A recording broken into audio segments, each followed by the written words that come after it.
ओम शांति। आज का प्रातः क्लास है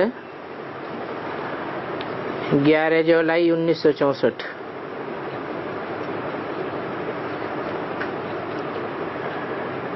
रिकॉर्ड चला है महफिल में जल उठी समा परवानों के लिए। आत्माओं की प्रीति बनती है अपने पारलौकिक परमपिता परमात्मा बाप से।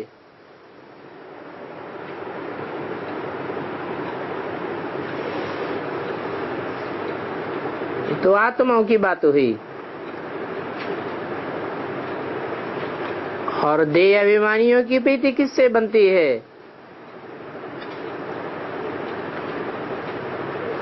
जो आत्मिक स्थिति में नहीं है, आत्मा नहीं बने हैं, अपन को आत्मा नहीं समझते हैं, देह भान में हैं, उनकी प्रीति किससे जुटती है?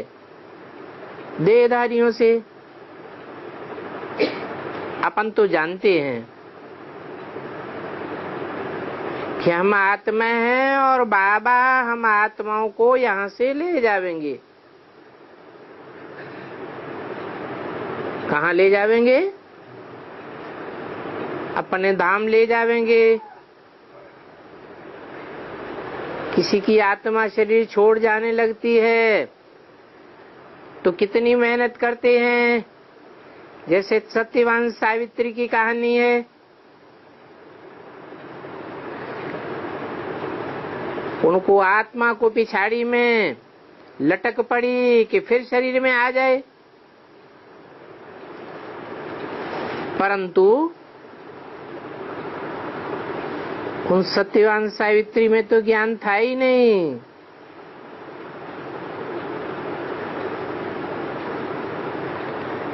तुम्हारे में तो ज्ञान है।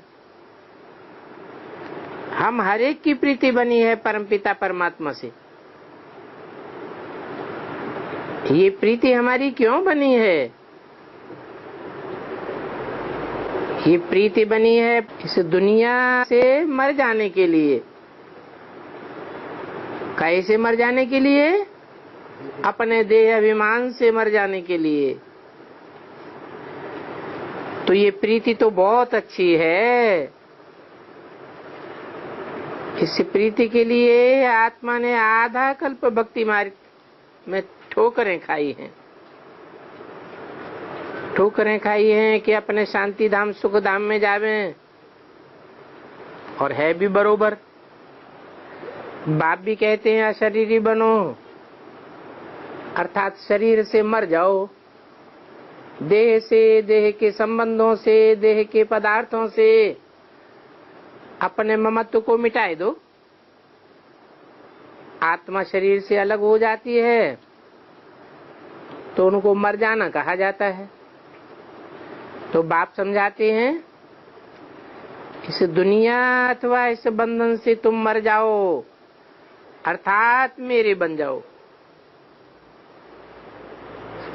इस पुरानी दुनिया, पुराने शरीर में अब कोई भी मजा नहीं है।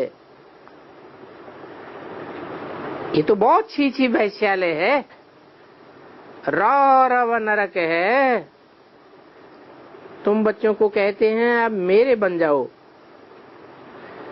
मैं आया ही हूँ सुखधाम ले जाने के लिए, जिस सुखधाम में दुख का नाम निशान नहीं होगा। इसलिए सीमा पर खुशी से परवाने बन करके जाओ। जो परवाने होते हैं ना, वो खुशी से दूर से उड़ते हुए आते हैं ना। कोई ऐसे होते हैं जो बत्ती जलती है तो जानते हैं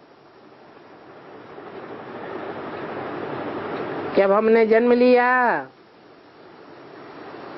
बत्ती जलते ही जन्मते हैं। और बत्ती अगर बुझ जाती है तो मर जाते हैं। दीपमाला पर ढेर के ढेर छोटे छोटे पतले पतले हरे रंग के बहुत होते हैं जो बत्ती पर आकर फिदा होते हैं। ये तो हद की बात हुई। बेहद में क्या है? बेहद में भी जब इस सृष्टि का अंत होता है, मनुष्य आत्माओं के दीपक जगने वाले होते हैं, असली दीपावली हम मनाते हैं, तो ढेर के ढेर आत्मा रूपी पतंगे इस सृष्टि पर आकर के जन्म लेते हैं और आते ही समा पर परमपिता परमात्मा पर स्वाहा हो जाते हैं। तो देखो, वो हद के पतंगे भी आए और मरे, और ये बेहद के पतंगे भी आए और ये मरे। तो ये बहुत भारी समय है। कौन? परमपिता परमात्मा। बाप कहते हैं अब तुम पतंगे मिसल फिदा हो जाओ, तुम तो हो चैतन्य मनुष्य। जो भी देह के संबंध है ये सब जीते जी छोड़ दो। वो दुनिया वाले तो कब छोड़ते हैं? जब शरीर से मरते हैं तब छोड़ते हैं। और तुमको क्या करना है? ये शरीर रहे, शरीर रहते रहते जीते जीते तुम इन संबंधों को, देह को, देह के पदार्थों को, इनके ममत्व को छोड़ दो। अपन को आत्मा समझो और मेरे साथ प्रीति रखो। लाडले बच्चे, अब पुरानी दुनिया और उस पुराने शरीर का अभिमान छोड़ मेरे साथ योग लगाओ। खुशी में रहो तो ये फिर इस शरीर का भान छूट जाएगा। हम आत्माएं इस दुनिया को छोड़कर अपने घर जाते हैं। ये दुनिया अब हमारे कोई काम की नहीं है। तो फिर हम इस दुनिया से दिल क्यों लगावे? इस दुनिया में तुम बहुत गरीब हो। क्या? इस दुनिया में तुम बहुत गरीब हो। तुम माने हैं? गरीब होने वाले बच्चे कितने हैं जो इस दुनिया में बहुत गरीब हैं? 4.5 लाख बच्चे हैं जो इस दुनिया में बहुत गरीब बन पड़े हैं। बाप कहते हैं बच्चे अब अशरीरी बनो। देह अभिमान में आने के कारण तुम इतने गरीब बन गए। अभी समझो हम आत्माएं वहां शांति धाम की रहने वाली है। अभी उस शांति धाम में कोई नहीं जा सकते हैं। क्यों नहीं जा सकते हैं?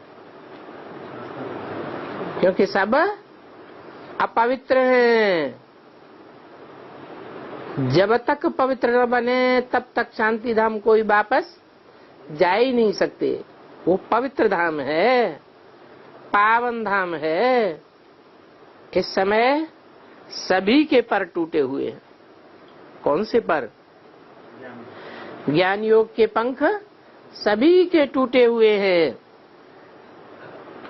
और सबसे जास्ती पंख टूटे हुए हैं इन गुरुओं गोसाइयों के, इन साधु संत महात्माओं के।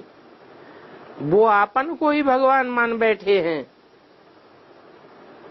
तो जब अपन को ही भगवान मान बैठे हैं तो कहाँ ले जावेंगे? बिल्कुल ही पंख टूटे हुए हैं, जिसके कारण खुद भी नहीं जा सकते। तो फिर ये गुरु लोग तुम्हारी सदगति कैसे करेंगे? खुद ही दुर्गति में है। इसलिए भगवान ने कहा है इन साधुओं का भी मुझे आकर उद्धार करना पड़ता है। सिर्फ वो समझते हैं कृष्ण भगवान वाच। अब कृष्ण भगवान वाच तो है नहीं। हाँ, शिव अशरीरी है तो वाच कैसे करेंगे? तो जरूर मुख द्वारा समझाना पड़े। प्रजापिता ब्रह्मा के मुख से ही समझावेंगे। क्या कहा कि कृष्ण के मुख से समझावेंगे। कौन सा मुख चाहिए? वो मुख चाहिए जो इस सृष्टि पर अंत तक मौजूद रहता है। सृष्टि के आदि में तो मौजूद होगा ही, लेकिन सृष्टि के आदि से लेकर अंत तक इस सृष्टि पर वो 500-700 करोड़ प्रजा का पिता मौजूद रहता है। इससे सिद्ध होता है कि मनुष्यों की रचना किससे होती है? प्रजापिता से होती है। नहीं तो पहले मनुष्य थे या नहीं थे? अरे प्रजापिता से पहले मनुष्य थे या नहीं थे? मनन चिंतन मंथन करने वाले को, मन का उपयोग करने वाले को ही मनुष्य कहा जाता है। मननात् मनुष्य है। मनन चिंतन मंथन न करे तो वो मनुष्य नहीं है। क्या है? जानवर, पशु, पक्षी आदि कहा जाता है। ये तो सब जानते हैं कि कोई से भी पहले ये दो बातें पूछो तो उनको महसूस हो बरोबर बाप बच्चों को किस लिए रचते हैं। बाप रचते हैं बच्चों को अपना वर्षा देने के लिए। ब्रह्मा द्वारा ब्राह्मणों को रचा है। तुम जानते हो बाप हमको पढ़ाते हैं, राजयोग सिखाते हैं स्वर्ग का मालिक बनाने के लिए। बाप आते ही हैं दुनिया को बदलने के लिए। नरक को स्वर्ग और मनुष्य सृष्टि को दैवी सृष्टि बनाने के लिए।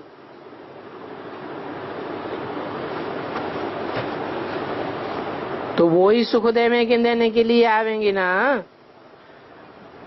भले यहाँ इस सृष्टि पर मनुष्य पदम पति है, बहुत बड़ी बड़ी महल माड़ियां हैं, परंतु तुम जो पढ़ाई पढ़ते हो उससे तुम बड़ा ऊंच पद पावेंगे। जिस्मानी पढ़ाई वाले समझेंगे हम बैरिस्टर बनते हैं,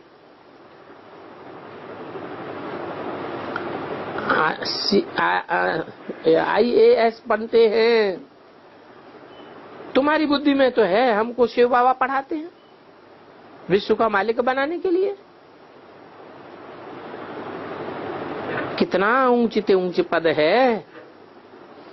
तो भी एक जन्म के लिए नहीं है, 21 जन्मों के लिए है। ये पढ़ाई ऐसी है जो 21 जन्म हम कब रोगी नहीं बनते हैं, 21 जन्मों में भी कब हमारी अकाल मृत्यु नहीं होती है। परंतु ये सब किसके लिए है? जो परवाने बाप को अपना बनाते हैं। बाप उन परवानों को गोद में लेते हैं। जो गरीब होंगे वो साहूकार के बच्चे तो गोद में नहीं लेंगे। जो गरीब के बच्चे होंगे वो साहूकार की गोद लेंगे। अभी तुम सब तो बिल्कुल गरीब हो। तुम जानते हो ये महलमाड़ियां आदि सब खत्म हो जाएंगी। हम ही विश्व के मालिक बनने वाले हैं। मालिक थे, अब नहीं है। अभी हम फिर मालिक बनेंगे। सारी सृष्टि का मालिक और तो कोई बनता ही नहीं है सिवाय तुम्हारे।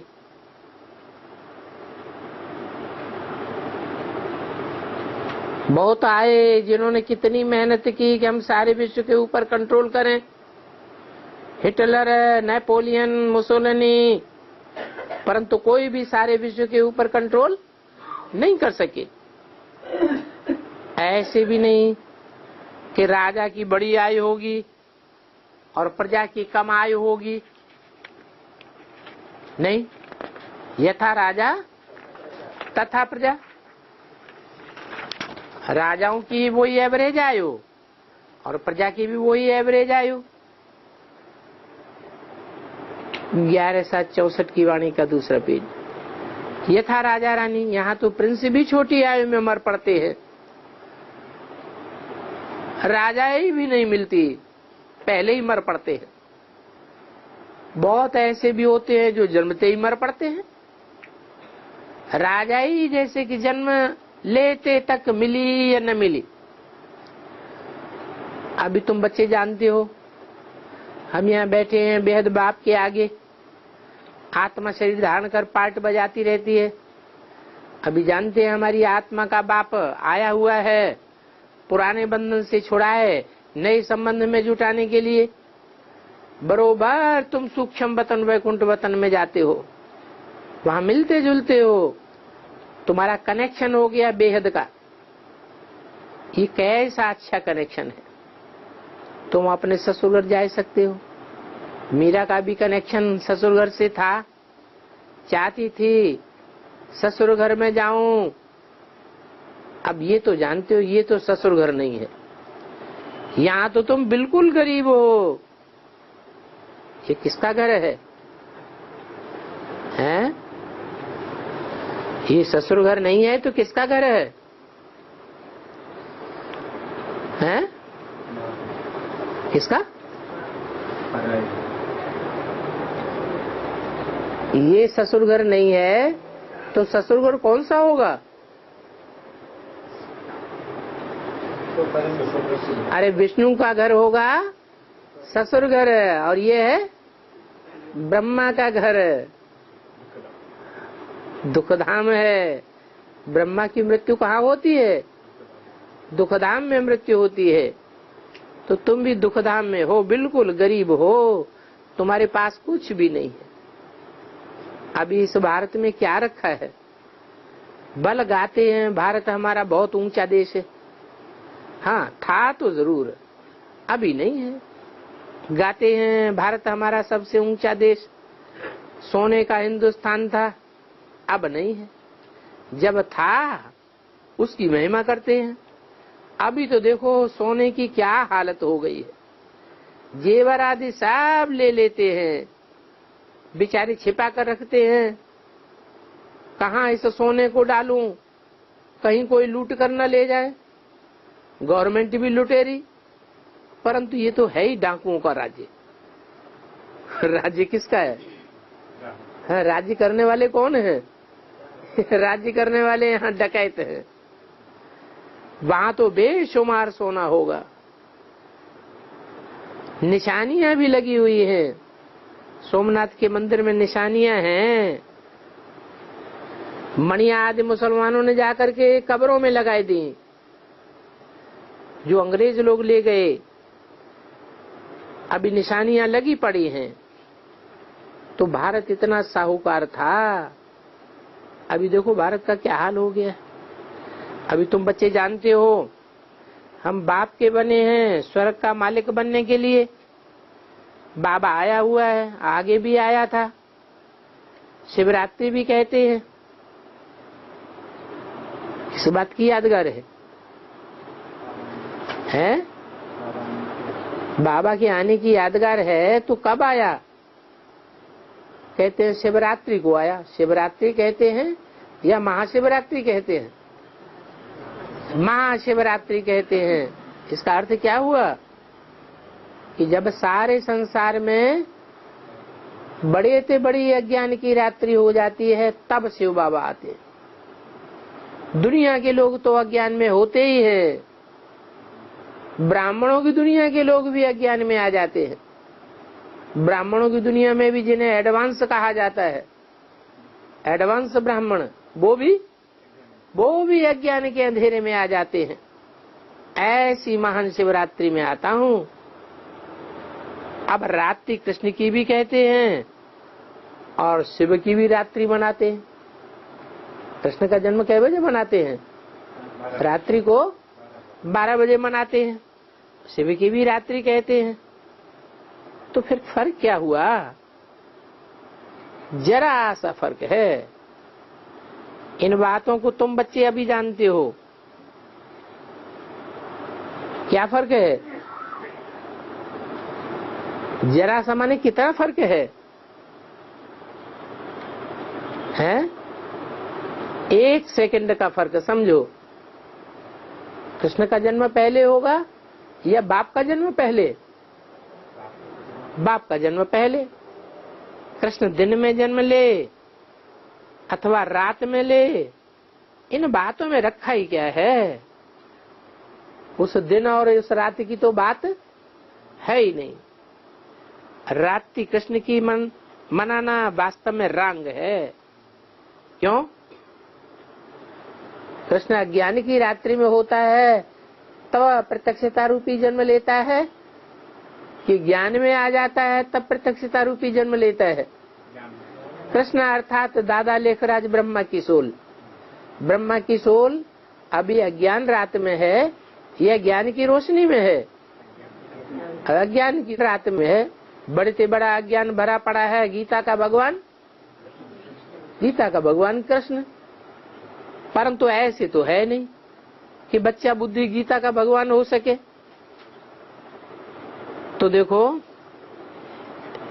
वास्तव में ये शिव की रात्रि है, परंतु बेहद की बात है। हद की रात्रि की तो बात ही नहीं है। और है भी शिव भगवान वाच। उन्होंने शिव को भूलकर कृष्ण की रात्रि लिख दिया है। जब रात पूरी हो तब तो दिन शुरू हो। टाइम भी ऐसा दिखाया है। अब तुम बच्चे जानते हो कृष्ण जयंती में भी कुछ रखा नहीं है।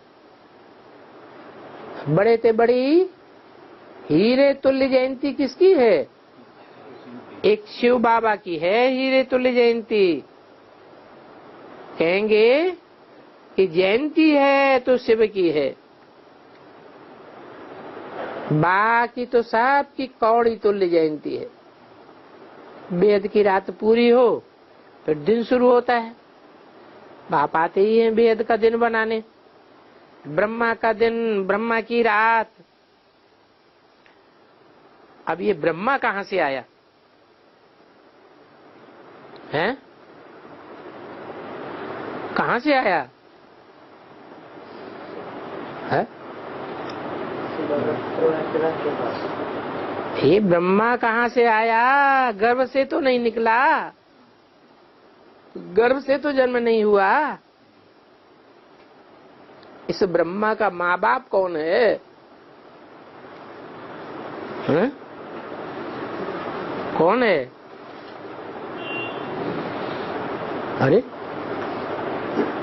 अरे हम बच्चों को तो पता होना चाहिए।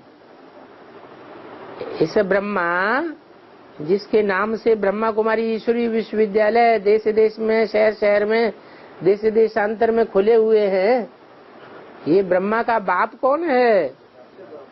हाँ, ब्रह्मा का बाप है प्रजापिता। तो माता भी होगी कि नहीं? वो माता कौन है? जगदम्बा माता है। कितनी विचित्र बातें हैं। बाप आकर के अडॉप्ट करते हैं। इसलिए गाया जाता है तुम माता पिता हम बालक तेरे।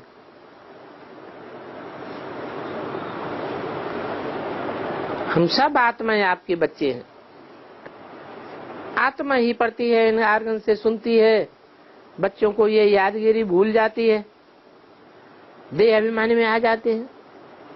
बाप समझाते हैं तुम आत्माएं अविनाशी हो और ये शरीर विनाशी है।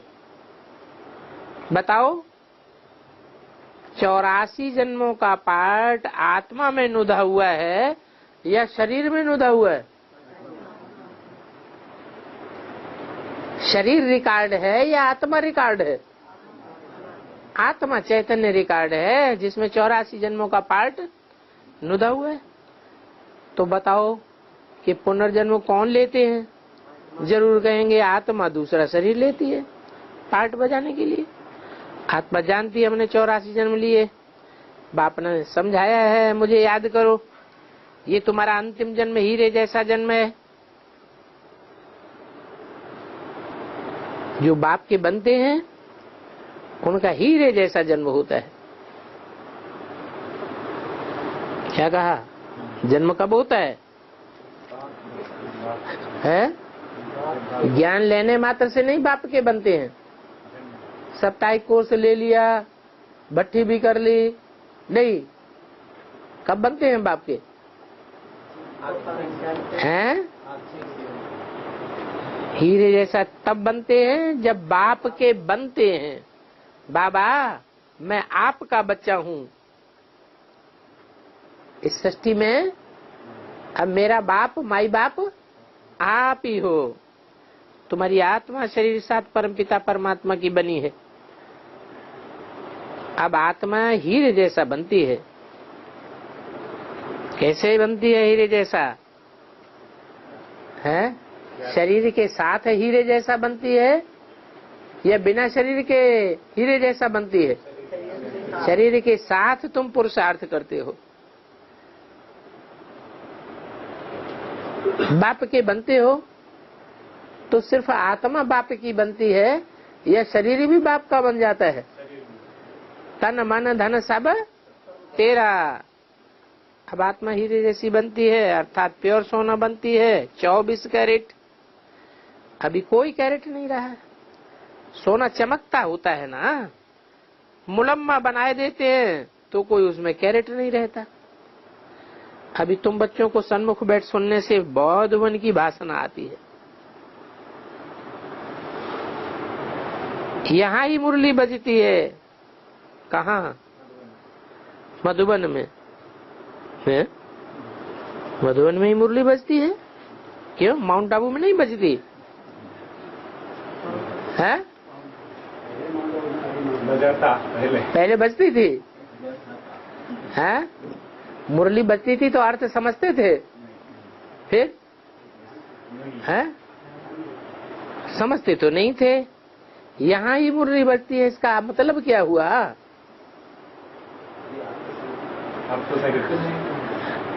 कहते हैं मधुबन में मुरलिया बाजे। मधु कहा जाता है मिठास को, शहद को, हनी, और वन माने जंगल। तो जहाँ जिन बच्चों के संगठन में मधुर जैसी शहद जैसी मधुर मिठास हो और जंगल जैसी वैराग वृत्ति हो, दोनों ही बातें हों, तो उन बच्चों के संगठन को मधुबन कहा जाता है। ऐसे मधुबन में बाप की मुरलिया बजती है। बल बाबा कहाँ जाता भी है, परंतु इतना मजा नहीं आवेगा, क्योंकि मुरली सुन करके फिर मित्र संबंधियों आदि माया के राज्य में चले जाते हो। यहाँ तो तुम भट्टी में रहते हो, यहाँ तुम राजाई प्राप्त के लिए पढ़ रहे हो। ये तुम्हारे रहने के लिए हॉस्टल है। क्या क्या हॉस्टल है? तुम्हारा हॉस्टल कौन सा है? ये मधुबन तुम्हारा हॉस्टल है। हॉस्टल में क्या करते हैं? पढ़ाई भी पढ़ते हैं और हाँ खाना रहना सोना भी हॉस्टल में ही होता है। घर के भी और बाहर के भी कितने आकर के रहते हैं। तुम यहाँ स्कूल में बैठे हो, गोरख धंधे आदि कुछ भी नहीं है, आपस में ही चिट चैट ज्ञान की करते रहते हो और कोई दुनिया की बात तुम नहीं सुनते हो।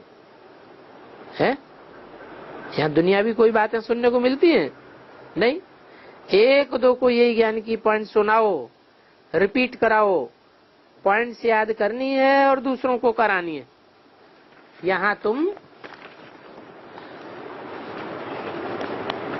जो सुख पाते हो, जो भी तुमको धारणा होती है, वो बहुत अच्छी है। 11 जुलाई 1964 की वाणी का 3रा पेज। हॉस्टल में थोड़े दिन के लिए आते हो, कोई 8 दिन के लिए आते हैं, कोई 10-12 दिन के लिए आते हैं। तो उनकी ये भट्ठी है, बाप से सुनते रहते हैं।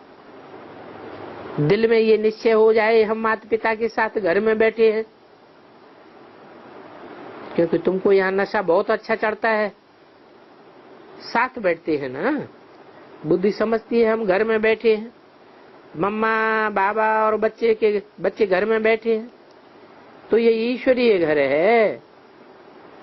इसे दर कहो घर कहो, बात एक ही है। दर दरवाजे को कहा जाता है। दर आया तो घर भी आया, दर से अंदर घर में आया।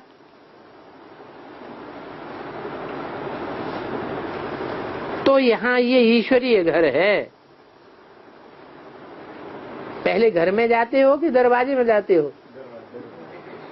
हैं? पहले दरवाजे में जाना आता है। लेकिन बाबा क्या कहते हैं? Gateway to heaven is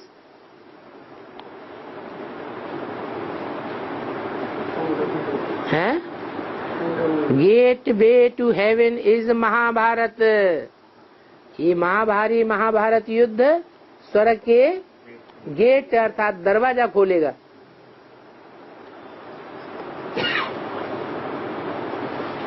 तो तुम ये समझ गए हो कि ईश्वरीय घर है, ये भाई बहने हैं, यहाँ मिक्सचर नहीं है, इसलिए इनको इंद्रप्रस्थ भी कहते हैं।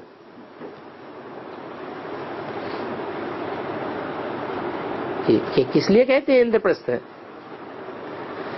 हैं? इंद्र ने ऐसा स्थान बनाया प्रकृष्ट रूप से जहाँ सब एक जैसी संगठन की आत्माएं रहती हैं, सब सूर्यवंशी रहते हैं, कोई भी और वंश का नहीं रहता। इसलिए इनको इंद्रप्रस्थ कहते हैं। सभी ज्ञान शब्द परियां हैं नंबरवार, नाम रख दिए हैं शिव बाबा की दरबार। यहाँ से तुम बाहर जाते हो तो तुम्हारी अवस्था में रात दिन का फर्क पड़ जाता है। सर्विस पर जाने वालों की बुद्धि में तो यही रहता है कि सर्विस करें। बाप समझाते हैं अपनी जांच पूरी रीति करते रहो, देखो कहाँ तक हमारे बंधन टूटे हैं, क्या युक्ति रचे जो हमारे बंधन जल्दी टूट जाए और हम जाए अविनाशी ज्ञान रत्नों का दान दूसरों को करें। क्या कहा?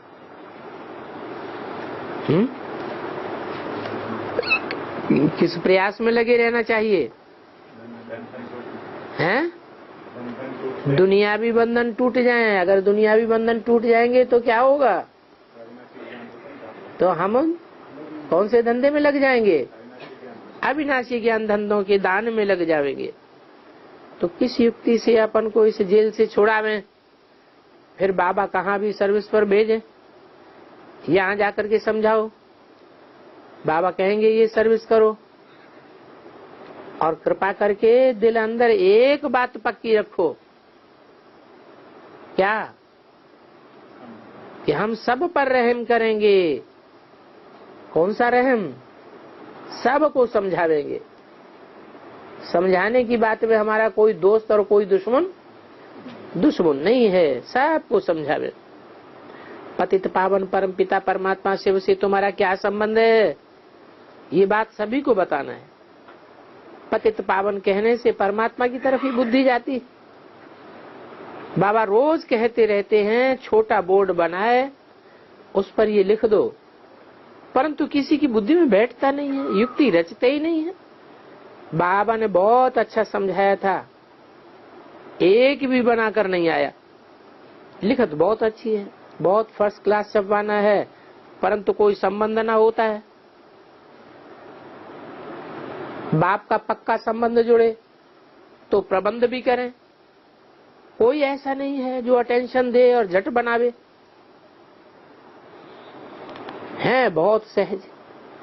ऐसी बुद्धि कोई की नहीं है जो काम करके दिखलाए। माया बहुत गफलत में ले आती है, डायरेक्शन अमल में नहीं ले आते हैं। ऐसा बोर्ड, ऐसा कार्ड अपने घर में भी लगाओ तो तुम्हारे पास बहुत आवेंगे। इस पर समझाना तो बहुत सहज है। बोलो, वो बाप ही तुम्हारा डाडा है। बाप डाडे होते हैं ना, ये तुम्हारा बाबा है, ये तुम्हारा दादा है। दादा बड़े भाई को कहा जाता है, डाडा कहा जाता है ग्रैंडफादर को। तो बाप दादा दोनों हैं। त्रिमूर्ति के चित्र पर बैठ समझाओ, क्या ये है तुम्हारा बाप और ये है तुम्हारा डाडे। कौन है? त्रिमूर्ति के चित्र में कौन बाप है और कौन डाडे है? ब्रह्मा है बाप और प्रजापिता ब्रह्मा है डाडे। ठीक, लेकिन कोई की बुद्धि काम नहीं करती। ब्रह्मा है, हम लोग बोल रहे हैं 3 बात ब्रह्मा है। 3 बात ब्रह्मा है। 3 बात ब्रह्मा है। तीनों बात ब्रह्मा की। तीनों मूर्तियां ब्रह्मा की ही हैं। लेकिन हाँ, लेकिन तीनों मूर्तियां ब्रह्मा की कैसे? वही बाप होगा, वही डाडे होगा। ऐसे तो हो नहीं सकता कि वही भगवान है, वही भगवान के बंदे हैं, वही भगवान बाप है, वही भगवान का बच्चा है। ऐसे कैसे हो सकता है? बाप अलग होता है, बच्चा अलग होता है। ये तो कह देते हैं आत्मा सो परमात्मा। तो सन्यासी लोग कहते हैं आत्मा सो परमात्मा, या हम लोग कहेंगे? तो सन्यासी हैं इसलिए कहते हैं आत्मा सो परमात्मा। तो ये भी कहते हैं त्रिमूर्ति ब्रह्मा भी कहते हैं। त्रिमूर्ति ब्रह्मा मुरली में बाबा कहते हैं, ये भक्ति मार्ग वाले बोलते हैं त्रिमूर्ति ब्रह्मा। तुम थोड़े ही कहेंगे त्रिमूर्ति ब्रह्मा। ब्रह्मा की 3 मूर्तियां थोड़े ही हैं, ये तो शिव बाबा की 3 मूर्तियां हैं। तो इन पर समझाना तो बहुत सहज है। समझाओ, वो तुम्हारा डाडा है, ये बाबा है। वर्षा तुमको इन दादा से नहीं मिलता है, वर्षा तुमको उनसे मिलता है, इनसे नहीं मिलता है। यानी जो बाजू में बैठा है ब्रह्मा, इनसे वर्षा नहीं मिलता है, वर्षा तुमको उनसे मिलता है। उनसे माने दूर क्यों कर दिया? क्योंकि भविष्य में सन 76 में प्रत्यक्ष होने वाला है। ऊपर में त्रिमूर्ति भी लगा हुआ हो। त्रिमूर्ति न लगाएं तो भी कोई हर्जा नहीं। त्रिमूर्ति में नीचे वाले अक्षर बहुत अच्छे हैं।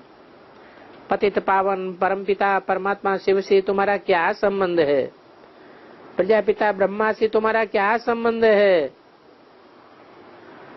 कितना सहज है समझाना। बाबा बहुत सिंपल आइडिया देते हैं, परंतु किसी की बुद्धि में नहीं आता है कि बाबा को कुछ बोर्ड आदि बना करके दिखावे। छपाने में भी देरी नहीं लगती है, खर्चा तो गवर्नमेंट देती ही है। घर में सिर्फ ये बोर्ड लिखा हुआ हो, बूढ़ी बूढ़ी माताएं भी इस बोर्ड पर बहुत अच्छा समझा सकती हैं। निराकार परमपिता परमात्मा है, हम आत्माओं का बाप। उस बाप से वर्षा लेना है। एक एक अक्षर से तुम कोई का जीवन हीरे जैसा बना सकते हो, परंतु पता नहीं माया बुद्धि को क्या कर देती है, सर्विस करने ही नहीं देती है। जितना तुम जोर से पुरुषार्थ करते हो, उतना फिर जोर से माया बुद्धि को ताला लगाई देती है। क्यों ताला लगाई देती है? क्योंकि सर्विस की बात पर तुम ध्यान ही नहीं देते हो। क्या? देह अभिमानी की डिस सर्विस की बातों पर तुम्हारा ध्यान बहुत जल्दी चला जाता है। ये भी नहीं समझते हो। बाबा कहते हैं जरूर इसमें कोई कल्याण होगा, ये ख्यालात नहीं आता है तो गोया शिव बाबा को ही उड़ाए देते। साधारण तन में बाबा आया हुआ है ना, है? शिव बाबा को क्यों उड़ाए देते हैं? हैं? साधारण तन में आया हुआ है तो बुद्धि में बैठता ही नहीं है कि शिव बाबा आया है। कैसे समझें कि इनमें परमपिता परमात्मा आते हैं? बच्चों की बुद्धि में कुछ नहीं आता है, उछाल नहीं मारते हैं, इसलिए ठंडी सर्विस हो जाती है। बेचारों का कल्याण नहीं करते हैं। बाबा तो घर घर नहीं जावेंगे। क्यों? हैं? बाबा घर घर में क्यों नहीं जावेंगे? हैं? अरे कोई कारण है कि नहीं है? अरे बाबा अपने बच्चों के घर जावेंगे या दूसरों के घर में जावेंगे? हैं? बाबा तो अपने बच्चों के घर में जावेंगे, सबके घर में नहीं। क्राइस्ट के बच्चों के घर में थोड़े जावेंगे, या गुरु नानक के बच्चों के घर में थोड़े जावेंगे। किसके घर में जावेंगे? अपने बच्चों के घर में जावेंगे। बाबा देखते हैं माया बिल्कुल ही सुस्त बनाई देती है। 5-10 को लाया, बस समझते हमने बड़ी कमाल कर दी। खुद ब्राह्मण भी ऐसी बुद्धू है। बाप के पास तो खुशी में डांस करते हुए आना चाहिए। विलायत से मुसाफरी करके आते हैं तो कितनी खुशी होती है। दर से अंदर घुसते ही एकदम गले में लग पड़ते हैं। ये तो सभी दुखों से छुड़ाने वाला बाप है। ऐसा बाप तो फिर 5000 वर्ष में एक ही बार आकर के मिलता है। कितना लब होना चाहिए। 11/7/64 की वाणी का 4था पेज। कितना याद आना चाहिए। तुम बाप को भूल जाते हो। बेहद के बाप का कुछ जानते ही नहीं, कुछ मानते ही नहीं। बाबा गुप्त आए, कितनी बच्चों की अच्छी अच्छी बातें सुनाते। बुढ़िया भी इस पर घर में किसको समझा सकती हैं। कहेंगे वाह, ऐसे बाप से तो जरूर वर्षा पाने के लिए कुछ मिलना चाहिए। रात दिन युक्तियां निकालनी चाहिए, कैसे किसको समझावें। ये तुम्हारा बोर्ड देख करके बहुत समझने के लिए आवेंगे। इनमें युक्ति बहुत अच्छी है। सर्वव्यापी के ज्ञान से जाग उठेंगे। बाबा जगाने की युक्ति बताते हैं। बड़े बड़े स्थानों पर ये बोर्ड लगाओ, ऐसे नहीं एक कान से सुनाओ दूसरे कान से निकाल दिया। बाहर गए तो धंधा धोरी में लग गए, खलास। काम करने वाला कोई नहीं है। प्रदर्शनी बन रही है। क्या कहा? कब बनी प्रदर्शनी? ये प्रदर्शनी के ढेर जो चित्र बने हैं वो कब बने? 70 ये 64 की वाणी है। तो प्रदर्शनी बन रही है, उसमें भी पहले ये समझाना है कि पतित पावन परमपिता परमात्मा शिव से आपका क्या संबंध है। हाँ 64 की वाणी है। तो 64 में ये चित्र बने थे, इसीलिए बाबा ने बोला कि प्रदर्शनी बन रही है। पूरे चित्र है, 4 चित्र है मुख्य। वो प्रदर्शनी के चारों चित्र कब पूरे हुए? कौन से सन में बने? 67 में बनकर तैयार हुए। बिल्कुल साफ अक्षरों में लिखा हुआ हो, जो समझाने वाले अक्षर ही समझा सके। प्रदर्शनी बनाने में भी, किसको समझाने में भी बहुत अच्छा माथा चाहिए। छोटे छोटे घोड़े, हाथी, पता नहीं क्या क्या बनाए देते हैं। तो मनुष्यों की बुद्धि उन खिलौने में चली जाती है। पहले तो मुख्य बात समझा कर लिख देना चाहिए। बरोबर बाप है जिससे ये बीके वर्षा लेती है, लिखा लेना चाहिए। बाकी हंसी कुड़ी में ही ध्यान चला जाता है। जैसे कि कविता सुनाते हैं, अपना हुनर दिखाते हैं। ये ज्ञान तो यहाँ सबको है। क्या? कविता बनाना, हुनर दिखाना, डांस करना, गीत गाना, संगीत गाना। तुम बच्चों को तो सर्विस बहुत अच्छी कर रही है। सबका कल्याण करना है। ऐसे ही नहीं सिर्फ बाप राय निकाली फिर सो जाना है। अरे जैसे बाप राय निकालते हैं, ऐसे तुम बच्चे भी राय निकालते रहो, फिर दूसरों को समझाते रहो। बहुत सहज कर बनाना है, ताकि पिछाड़ी में इशारे से समझ जाएं। पिछाड़ी को सब बहुत वृद्धि को पाते रहेंगे, तो इशारे से समझते जाएंगे। तुम ताकतवान होते जाएंगे। अंदर कोई खराबी नहीं रहनी चाहिए। सुंदर सुंदर छोकरी देख करके कईयों का तो माथा ही खराब हो जाता है। देह अभिमान में आए, कुमारी से बातें करने लग पड़ेंगे। कौन सी कुमारी से? ज्ञान सुनाने वाली कुमारी से बातें करने लग पड़ेंगे। नाम बदनाम कर देते हैं। ऐसे भी बहुत होते हैं।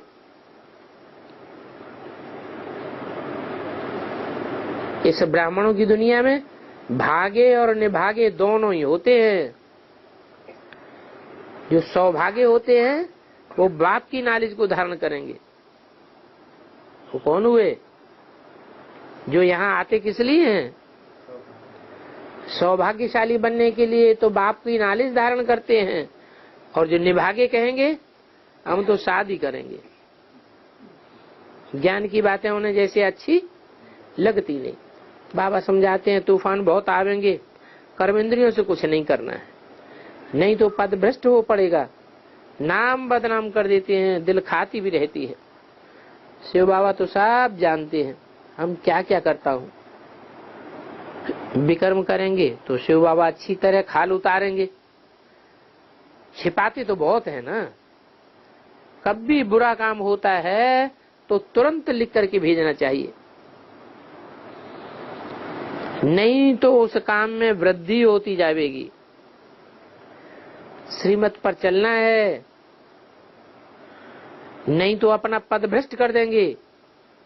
ऐसी ऐसी मिस्टेक्स करने लग पड़ते हैं, फिर बहुतों के ऊपर सितम आ जाते हैं, अखबारों में भी नाम पड़ जाता है।